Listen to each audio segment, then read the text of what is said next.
What's good, Josh? Your boy J12. I am the host of J12 TV. And y'all see the backdrop, so y'all already know we about to get into that new shot I dropped earlier today. Season 7, episode 10, entitled The Block is Hot. That is correct. Truer words have never been said at this point in time in the series. One, and you got Jada's storyline that had me boohoo crying at work on 3 separate occasions. Bakari about to officially turn snitch after Alicia turned his ass in the next episode. And my son Reg is playing chess while all his ops is playing checkers. Along with some other storylines that got expanded on this episode. So y'all know we gonna talk about all that. If I missed anything in my recording, y'all already know, just drop it in the comments. We can have a discussion. Y'all know I'm never opposed to it. Alright, we just gonna go right into this recap. But before I get to yap, y'all already know what y'all gotta do. I shouldn't even have to say it at this point. Like, comment, share, subscribe, do all those things. Now we can get into that new episode of the show. Alright, so we pick up where we left off. My son Emmett is waking up in the hospital bed. Y'all know in the last episode he posed a question to Kiesha on if she will marry him, and he's still waiting to hear a response. On the episode, obviously time's going by fast, but I know Emmett is feeling the pressure in this moment. My son, fresh out of a coma, just asks his baby mother if she'll marry him, and she's taking dumb long to respond yes or no. I know that felt like the longest set of seconds Emmett then ever felt in his life. And at the end of those seconds, Kiesha responds saying no. And when I first heard her say no, I was like, damn, Kiesha, that's kind of crazy and weird. Been taking care of son's kids. You done set up Smokey's while he was in this coma. For crying out loud, you about to give this man another baby and you not willing to marry him right now? On top of that, bro just got shot, and by the grace of the Lord himself managed to wake up to even ask you this question. And you thinking about it? Obviously, Kiesha has a right to say yes or no to the situation. I was just surprised that she said no. But then I seen a status on Facebook basically saying that Kiesha might not have said yes to him because she didn't want to feel like she was just saying yes because he woke up out of that coma. So she's literally thinking about it like, damn, do I really want to marry this dude? Or am I just saying yes because he survived this ordeal he was just in? I can respect that, you know, take the time to really think about the situation. I know Emmett was feeling real wild in that moment, but Kiesha has a right to genuinely decide if she wants to marry him or not. Once that ring go on finger, this shit for life. I know he got divorced from Tiff,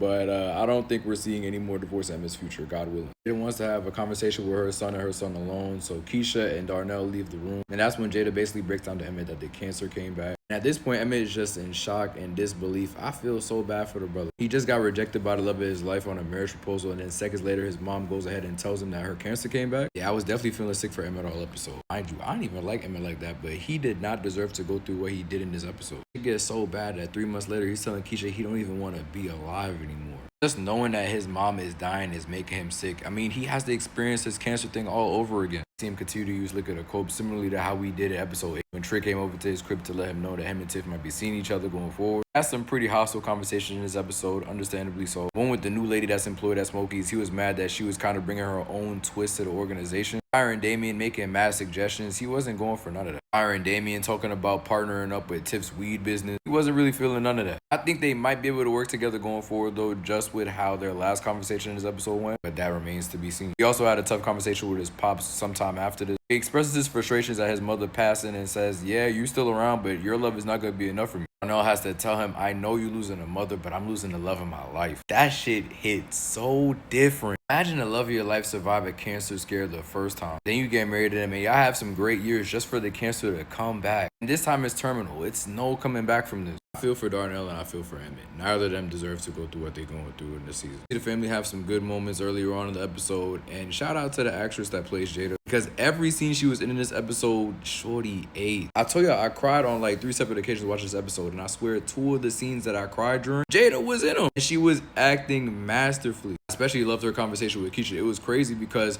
the scene that they were talking about, when Jada said she remembers when she was hiding under Emmett's bed and she offered Kiesha breakfast, I literally seen that scene pop up on the timeline not too long ago. And it's just so crazy when you think about how far their relationship has come from that day to where they are right now. And it makes it even more sad that Jada is really leaving this cast. She's really been around since season 1. Keep holding out hope that she's going to beat the cancer again, but with everything that the Shy is doing to create even more death flags for Jada on an episode-to-episode basis, I'm inclined to believe that she's unfortunately going to pass away this time around. And it really does suck to say. They could have gave her anything else to do in this season, but they choose to take her out in this way. I mean, it sucks, but it's realistic. It could have happened to anybody in real life. So we got Dom and Jamal continuing to go through relationship issues in this episode. I'm just bringing them up right now because I generally don't care, but I don't want to forget about them at the same time. Just know that Dom is now open to the thought of having Jamal's baby. So I guess baby steps, working progress. Insert positive word of affirmation here and apply to their situation, and there you go. Pastor decides he wants to go ahead and throw a block party, so he goes ahead and invites his ex-wife to the function. She gives some pushback at first, but she ends up there supporting him. They looking all lovey-dovey throughout the episode. Son Pastor Zeke risen her up so good, she out here telling her mom she thinking about taking him back. This is another storyline that I too don't care about, but it's good to see the relationship making progress, I guess. As long as they actually get back together and they're not wasting our time with this shit, I'm cool.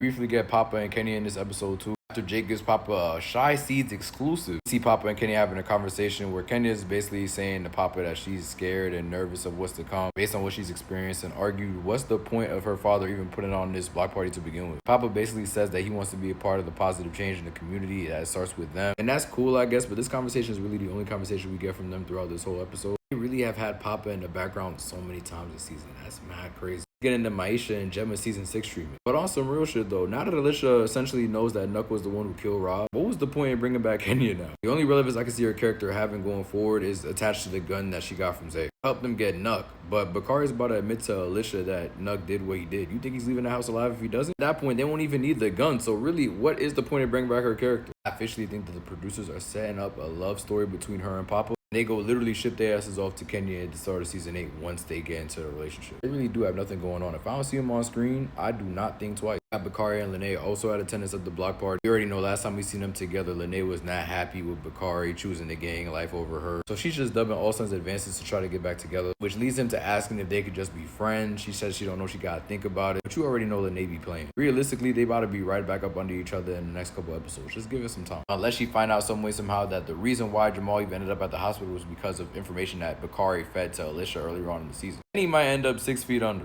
Also see Bakari at school and see that his scholarship got pulled out of nowhere. Wonder why that would happen. He goes to check with Alicia later on in the episode to try to rectify the situation. And that's when she brings up the fact that she knows that he's been lying to her this whole time about who killed Rob. Like I said, Toussaint and Alicia have a conversation earlier on in the episode where Toussaint tells Alicia that she believes that Bakari knows who actually killed Rob. She brings up Zay and said she doesn't think that he did it. She immediately goes to Nuck right after that. All I can say is, duh. No way it took you 10 whole episodes to realize that Nuck actually has something to do with Rob's death. You are really trash. It looks like Detective Toussaint is on Reg and Nuck's case now. She tells Alicia to don't worry, trust her, she's gonna get him too. And I don't know, I just gotta see it because the way he was moving in the last episode and in this episode, it's looking like Reg and Nuck are both gonna be fine going into season 8. Before we talk about Reg and what he gets into in this episode, we gotta talk about Damien and Karuchi real quick. So after old girl from Smokey's fires Damien, he's out here looking for work. Off of Emmett's request, Nuck gets him with Hannibal to work at this weed lab. Hannibal gives him some rules: don't lie to me, don't steal from me. Just for Damien to rob him 2.5 seconds later. I thought that shit was funny. Steals some shrooms from him, and then he links up with Karuchi at the block party. They take the shrooms and they go on a little trip. I'm glad the experience didn't go as far as I thought it would because they looked like they was about to get into some freaky deaky business in broad daylight. Thankfully they didn't though. They was actually just vibing off the shrooms. It blew me when Damien even mentioned setting up a bet with her. Have you learned nothing? Mind you, it's been 3 months since Emmett's accident, but I get it. He's dealing with addiction. It's gonna take some time for certain shit to leave his vernacular, his mindset. And on the bright side, he does fight back against what he said with the help of Karuchi, who he later helps with her vices, which is looking like a sex addiction. Look at these two balancing themselves out. I'm not gonna lie, I thought they were gonna be bad influences for each other when I first seen Karuchi in the series, but they're actually holding each other down real well. Tiff and Trig could take some note, if there even is a Tiff and Trig anymore, because Tiff and Nuck were active in this episode. They out here playing games literally. Tiffany feels a kick in her stomach and she puts Nuck's hand on her stomach to feel the baby kick it. She ain't never do nothing like that with Trig. Y'all in my comments, Jack and Tiff is being a mastermind. Oh, how do you respond to this? You see that big ass smile on her face. She's not thinking of nothing to plot against this man Nuck. He's actually enjoying his company. Much to the dismay of Trig, who was in the corner just seeing all this unfold. Then later on in the episode, he's out here in a bar trying to help her move some things around, singing, trying to keep his mental right, his positive vibes going. And I don't know if it's the hormones, I don't know what it is, but she just gave Victor the 3rd degree for no reason. I can't really say no reason because he didn't refill the pre-roll. But damn, after that pre-roll shit, she started going into him talking about and the bar looked dirty. Why are you singing for? Now you don't want to work here? I gave you this gig so you could do your job, not to sing all damn day. I'm like, damn, okay. I'm literally watching the episode asking myself, what did he do? Because like, why are you on his dick like this? You can see Victor's savior complex shining through when he tells her, I'm here to try to support you. And she just denies him. After that, I would have been like, don't worry about it. Matter of fact, give my job to Keith. I heard he needs some work. The fact that she doing this to Trig, this nigga was a councilman just yesterday. And the fact that you leaving him for Nuck, I just can't fathom why you would do that. What connection do you have with Nuck? I have no idea. They got 20 episodes to talk about Reg.